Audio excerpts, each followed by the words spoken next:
আপনাকে আমরা সাবধান করে দিচ্ছি, আমার ভাইয়ের উপর একটারও গুলি চলবে, আমরা 1000টা গুলি চলা প্রস্তুত।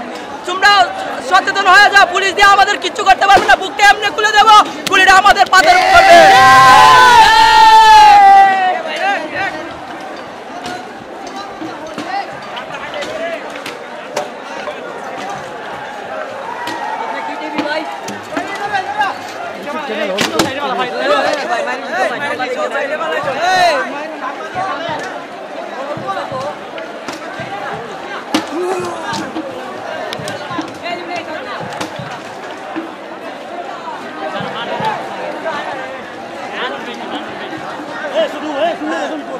আর